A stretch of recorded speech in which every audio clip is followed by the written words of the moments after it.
Bismillahirrahmanirrahim. Assalamualaikum warahmatullahi wabarakatuh. Waalaikumsalam warahmatullahi Selamat Selamat siang, siang, adik mahasiswa. mahasiswa. Mudah-mudahan pada kesempatan ini kita diberikan kesehatan oleh Allah Subhanahu wa Ta'ala. Pada pertemuan yang ke-11 kita akan bahas mata kuliah sistem ekonomi ya.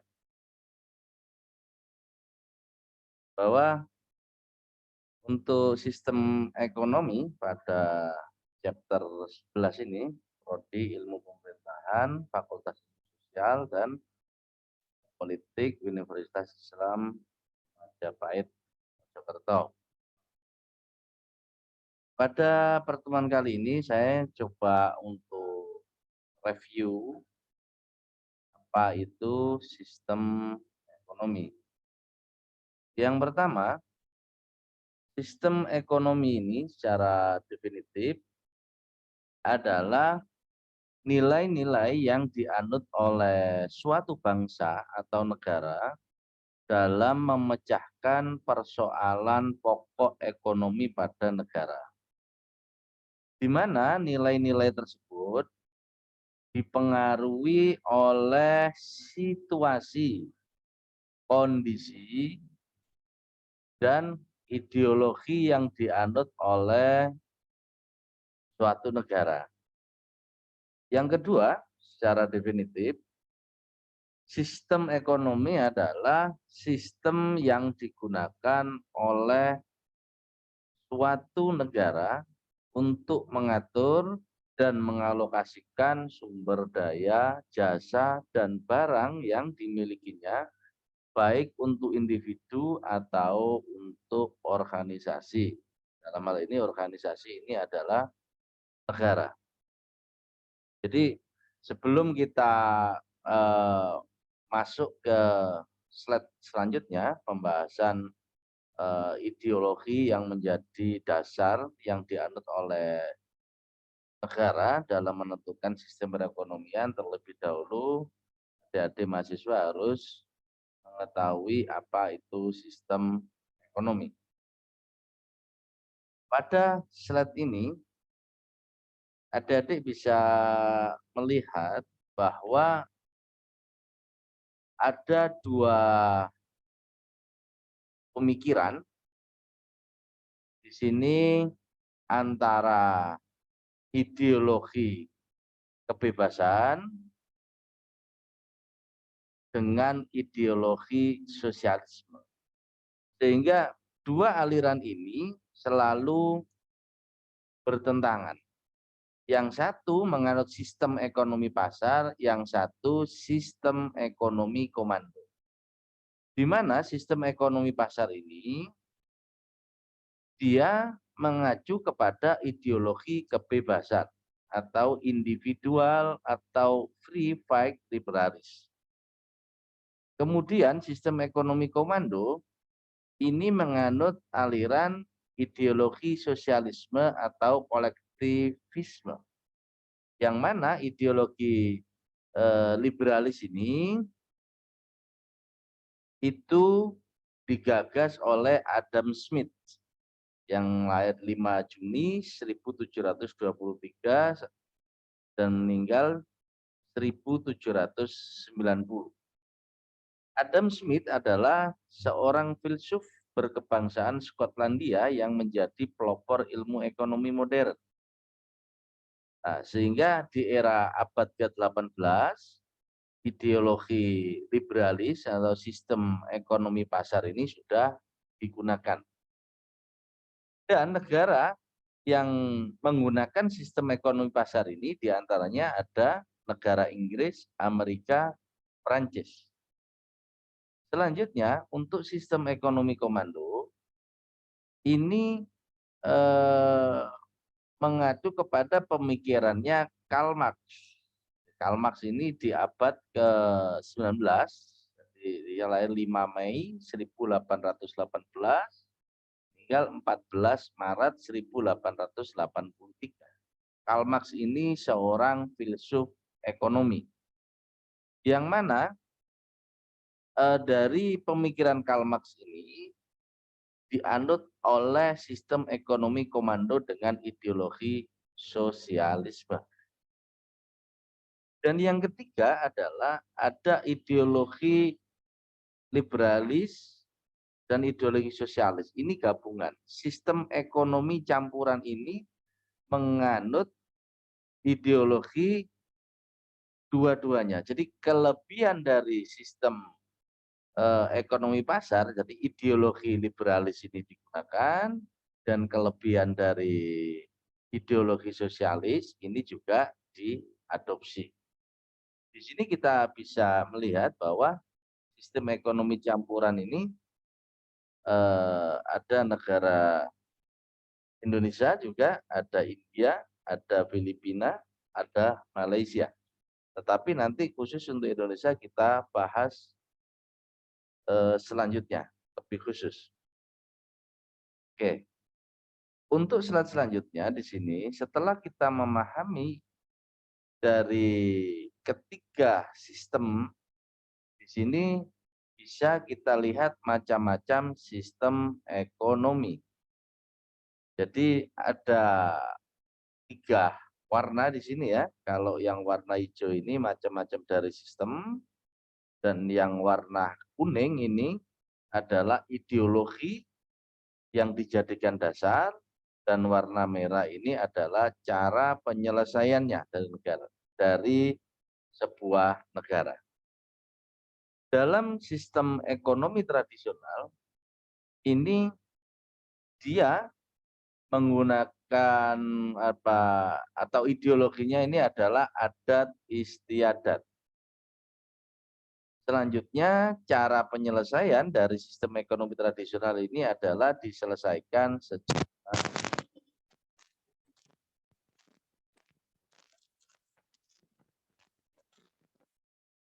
ini ideologinya yang digunakan adalah liberal.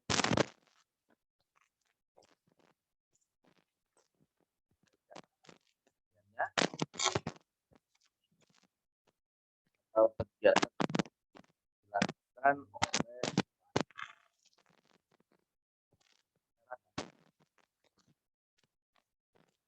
yang ketiga,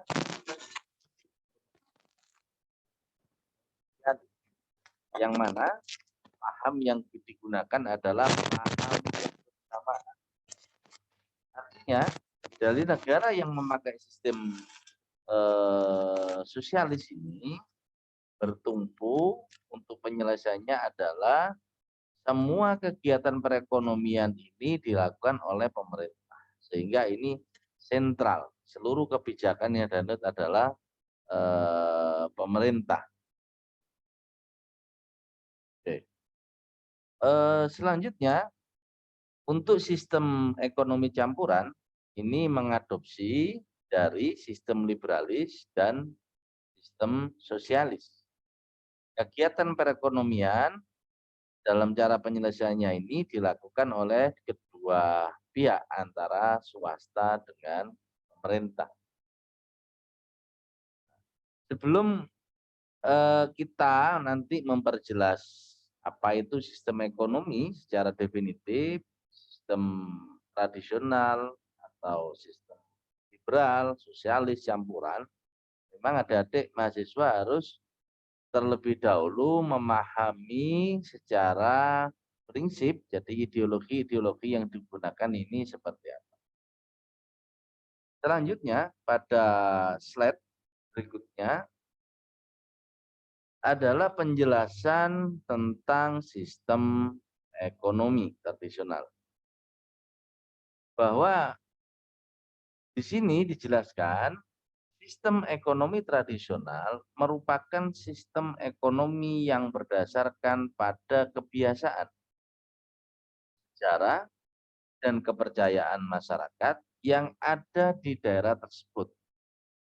Sehingga perekonomian dengan sistem ini biasanya bergantung kepada pertanian, perikanan, dan perburuan. Beberapa pihak yang meyakini sistem ekonomi tradisional ini adalah sistem yang mengawali perekonomian di banyak negara sebelum kemudian berinovasi menjadi sistem perekonomian yang lainnya.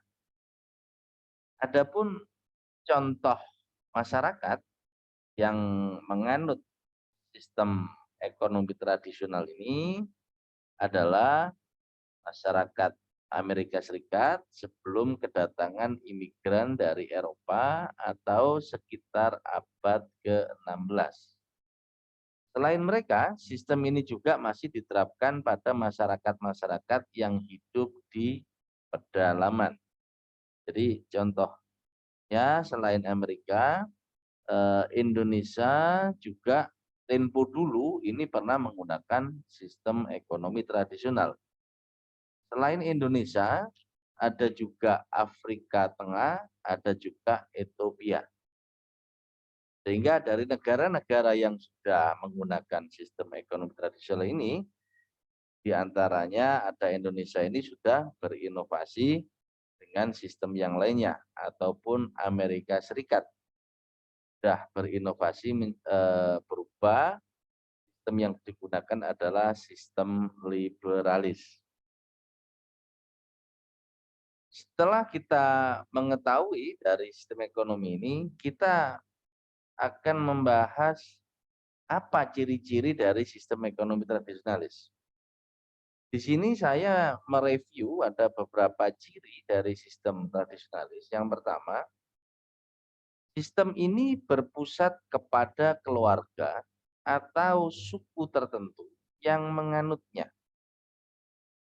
Penerapannya ini mengacu kepada pengalaman para orang yang dituakan dengan cara menggunakan petua atau nasihat mereka dalam menjalankan perekonomian. Artinya selalu mereka mengedepankan fatwa-fatwa dari ketua-ketua adat, kepala suku atau tokoh-tokoh yang ada pada organisasi tersebut atau pada negara tersebut. Yang kedua, biasanya sistem ini diterapkan oleh masyarakat berburu, meramu, dan masyarakat nomaden. Nomaden ini yang selalu berpindah-pindah. Masyarakat jenis ini selalu berpindah untuk memenuhi kebutuhannya. Dikarenakan untuk memproduksi kebutuhannya itu dia sendiri apa yang mereka butuhkan. Mereka tidak terlalu membutuhkan konsep perdagangan. Yang ketiga, kebanyakan penganut sistem ini adalah masyarakat yang hanya memproduksi apa yang mereka butuhkan saja. Hal ini mengakibatkan jarang terjadi surplus produksi maupun defisit. Jadi sistem tradisional ini stabil di antara mereka. Beda dengan yang dianut sistem liberal maupun sistem komando. Mereka ada fluktuatif, ada defisit, juga ada yang tidak defisit. Kebanyakan penganut sistem ini masih menerapkan sistem barter. Artinya mereka dalam melakukan jual beli atau ke aktivitas sehari-harinya itu mereka tidak menggunakan alat tukar berupa uang, tapi mereka menggunakan tukar barang dengan barang atau disebut dengan sistem barter. Sistem ini biasanya akan mulai berevolusi ketika masyarakat penganutnya mulai tidak menetap dan tidak lagi hidup berpindah-pindah.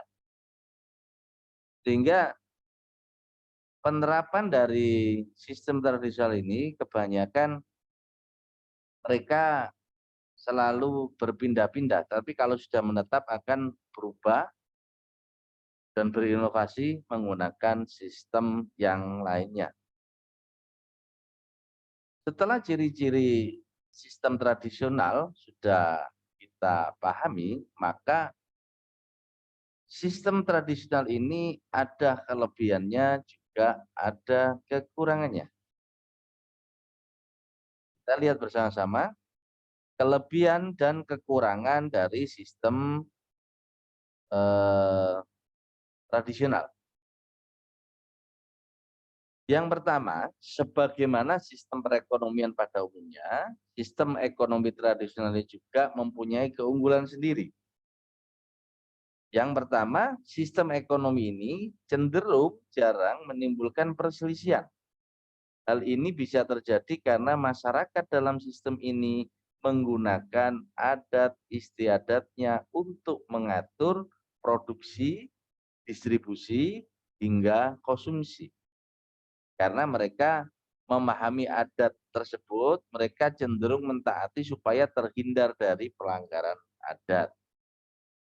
Nah, kelebihannya di sini rata-rata nampak kecil sekali kepentingan di antara mereka.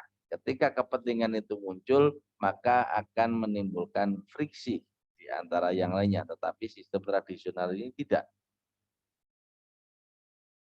Yang kedua, dikarenakan masyarakat dalam sistem ini hanya memproduksi sesuai yang mereka butuhkan. Keseimbangan alam cenderung lebih terjaga dan lebih berkelanjutan. Ya, dalam sistem ekonomi tradisional jarang terlihat eksplorasi atau eksploitasi besar-besaran baik pada manusia maupun pada alam dan lingkungannya. Selain memiliki kelebihan, sistem ini juga mempunyai kekurangan apabila disandingkan dengan sistem perekonomian yang lainnya. Kalau dibandingkan dengan sistem perekonomian liberalis maupun sosialis atau campuran, sistem tradisional ini punya kekurangan. Saya review ada dua di sini.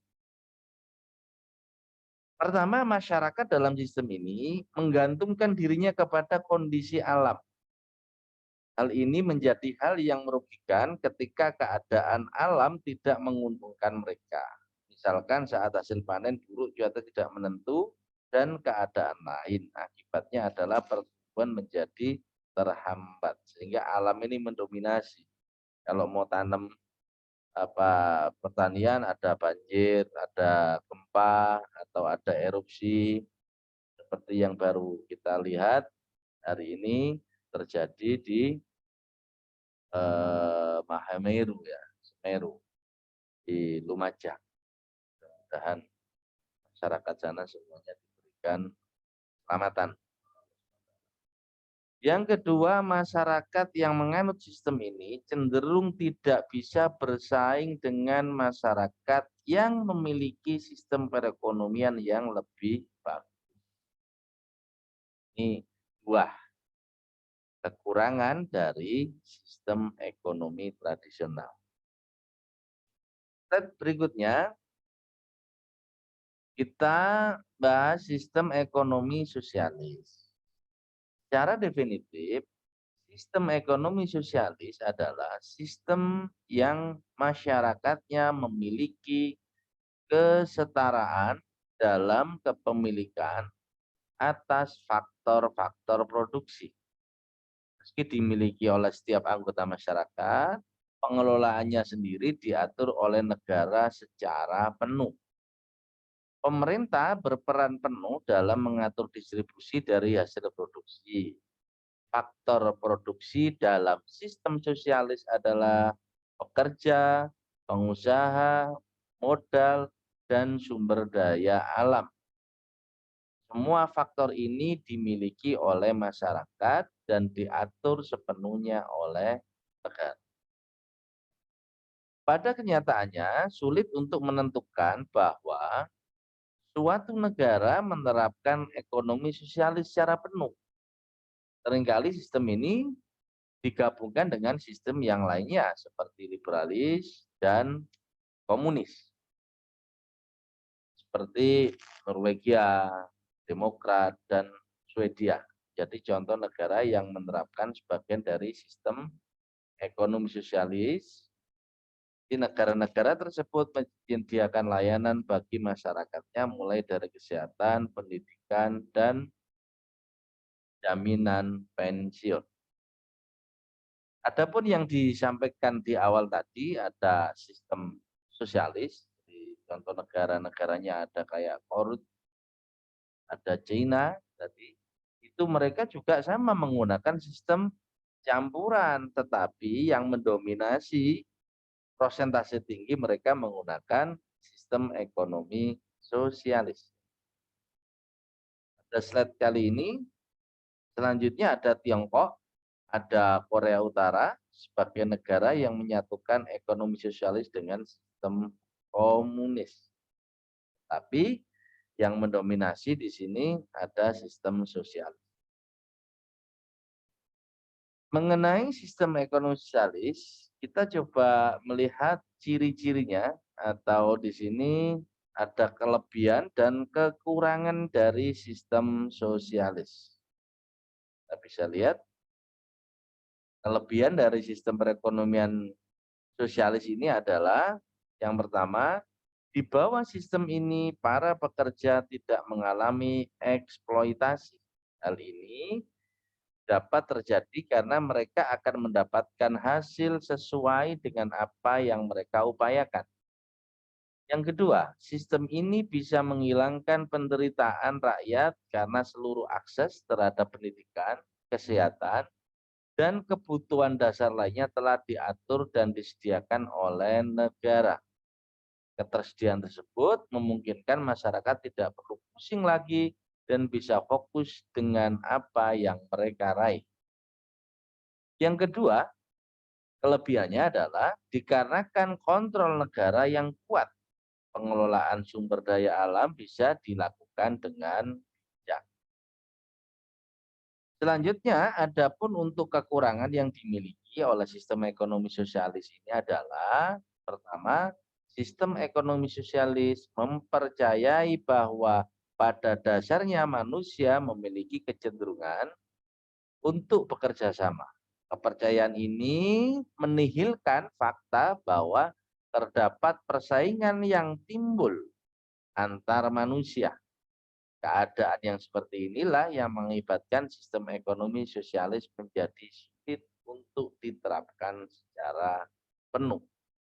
Hingga ada friksi di antara para masyarakatnya. Timbul persaingan antara manusia dengan tetangga yang lainnya atau sesama sesama antar warga yang saling bersaing secara ekonomi. Yang kedua, dikarenakan setiap anggota masyarakat telah memiliki peran yang diatur oleh negara. Keinginan untuk menjadi wirausaha pun berpotensi menurun. Dampaknya adalah tingkat inovasi yang cenderung lebih rendah jika dihadapkan kepada sistem kapitalis atau sistem liberalis. Sehingga peran negara yang terlalu besar juga bisa berbahaya bagi masyarakat jika pemimpin yang terpilih ternyata menyalahgunakan kekuasaannya. Sudah kita ketahui antara kelebihan dari sistem perekonomian sosialis dan kekurangan dari sistem perekonomian sosialis. Karena sistem perekonomian sosialis ini merupakan antitesa dari sistem perekonomian liberalis. Pada slide selanjutnya kita bahas masalah sistem ekonomi kapitalis atau sistem ekonomi liberalis. Sistem ekonomi ini memungkinkan swasta untuk memiliki seluruh faktor produksi. Keempat faktor produksi tersebut adalah Ada pengusaha, ada modal, ada sumber daya alam, dan pekerja. Jika pada sistem sosialis, pengelolaan faktor produksi ini dilakukan oleh negara, sistem kapitalis ini malah sebaliknya. Sistem kapitalis menyerahkan perekonomian pengelolaannya ini kepada pihak swasta. Sehingga ini kebalikannya dari sistem ekonomi sosialis. Kalau yang sosialis penuhnya diserahkan pada negara, kalau sistem kapitalis ini pengelolaannya kepada pihak swasta. Sistem ini memiliki kaitan erat dengan pasar bebas. Permintaan, penawaran, tarif, dan banyak lainnya. Hal-hal tersebut mempengaruhi keberlangsungan sistem ini untuk dapat terus berkembang. Adanya pasar bebas, kebijakan bebas tarif, permintaan yang bagus akan membuat sistem ini semakin kuat. Salah satu semboyan yang digunakan dalam sistem ini adalah greed is good. Karena keutamaan bisa membuat bisnis terus berkembang. Jadi contoh negara-negara yang menerapkan sistem ini adalah Hong Kong, Singapura, Swiss, Estonia, Kanada, dan banyak lainnya. Negara-negara ini memberlakukan kebebasan tarif dalam rangka menghilangkan halangan yang bisa mengganggu perdagangan bebas. Ini ada kelebihannya. Ada tiga, KPT membuat barang-barang paling diinginkan dihargai dengan harga yang lebih tinggi. Selanjutnya, efek dari keinginan untuk meningkatkan kualitas adalah adanya inovasi yang terjadi terus-menerus. Inovasi pun akan terus dilakukan demi mendapat harga tertinggi. Yang ketiga, penemuan-penemuan baru akan terus dibuat dan hal ini bisa meningkatkan kesejahteraan manusia. Kelebihannya dan kekurangan dari sistem kapitalis ini, kapitalisme akan menjadi kejam bagi mereka yang tidak memiliki kemampuan. Jadi mereka yang tersingkir ini menganggap sistem ini kejam. Para produsen cenderung menginginkan produksi yang efisien, sehingga orang-orang yang kurang mampu akan disingkirkan oleh mereka yang lebih berkemampuan. Dampaknya adalah munculnya pengangguran. Dan yang ketiga, demi mengejar pertumbuhan, seringkali kapitalisme menihilkan beberapa akibat dari kegiatan produksinya. Salah satunya adalah kerusakan lingkungan. Yang terakhir ada sistem ekonomi campuran. Sistem ekonomi campuran ini memiliki tiga karakteristik. Yang pertama, sistem ini melindungi kepemilikan individu atas asetnya. Tiap individu berhak memiliki apa yang diusahakannya. Yang kedua, sistem ini mengizinkan hukum, permintaan, dan penawaran untuk menentukan harga suatu komoditas. Yang ketiga, sistem ini digerakkan oleh kepentingan milik individu. Jadi, adik-adik mahasiswa, dalam sistem ini pemerintah memiliki peran dalam mengatur beberapa area seperti militer, perdagangan internasional, dan transportasi. Di sini ada kelebihan, ada kekurangannya juga dalam sistem ekonomi campuran. Kelebihan yang dimiliki oleh sistem ekonomi campuran adalah yang pertama, barang dan jasa dapat tersalurkan ke tempat mereka paling dibutuhkan. Hal ini bisa terjadi karena pemerintah memiliki kewenangan untuk ikut campur. Walau demikian, harga barang dan jasa tetap diatur oleh mekanisme pasar. Kelebihannya. Kelebihan yang kedua, sistem ini mengizinkan inovasi untuk terus terjadi karena konsumen tetap cenderung untuk memiliki komoditas yang paling murah, kreatif, dan efisien. Adapun kekurangan dari sistem ekonomi campuran, walaupun sistem ini adalah perpaduan dari setiap kelebihan yang dimiliki sistem lain, sistem ini tetaplah tidak luput dari yang namanya kekurangan. Kekurangan yang ditimbulkan dari penerapan sistem ini bergantung kepada sistem mana yang cenderung lebih berkuasa. Bisa sosialis, bisa tradisional maupun kapitalis. Ya, untuk menentukan sistem campuran ini kita lihat di hasil akhirnya apakah dia kecenderungan bisa kapitalis atau sosialis.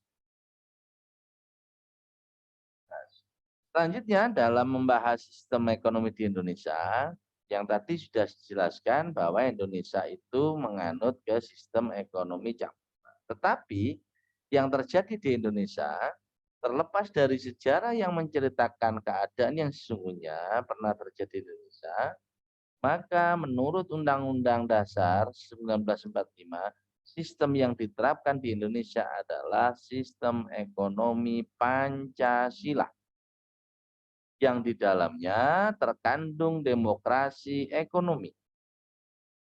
Demokrasi ekonomi berarti bahwa kegiatan ekonomi dilakukan dari, oleh, dan untuk rakyat Indonesia di bawah pengawasan pemerintah Indonesia.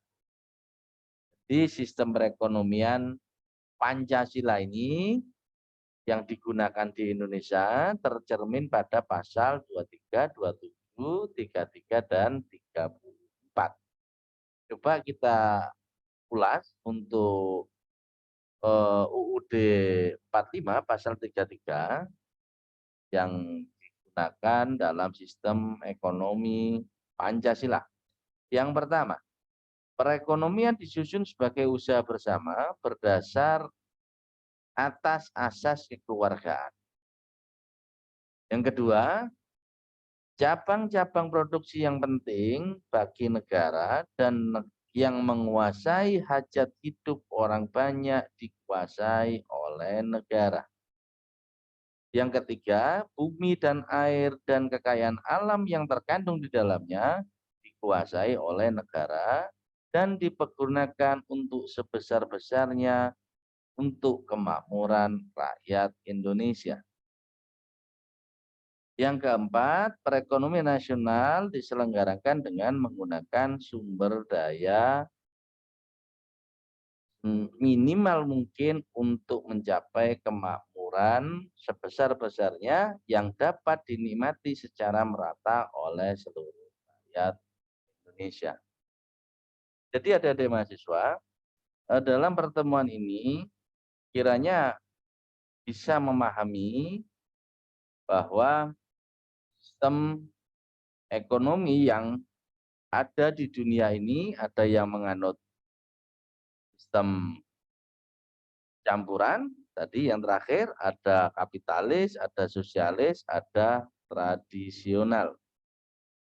Sehingga kiranya setelah ada ulasan ini, jadi mahasiswa bisa memahaminya dan nanti bisa mendiskusikan hal-hal yang belum paham, kita diskusikan di dalam kelas. Sekian, terima kasih untuk semuanya. Assalamualaikum warahmatullahi wabarakatuh.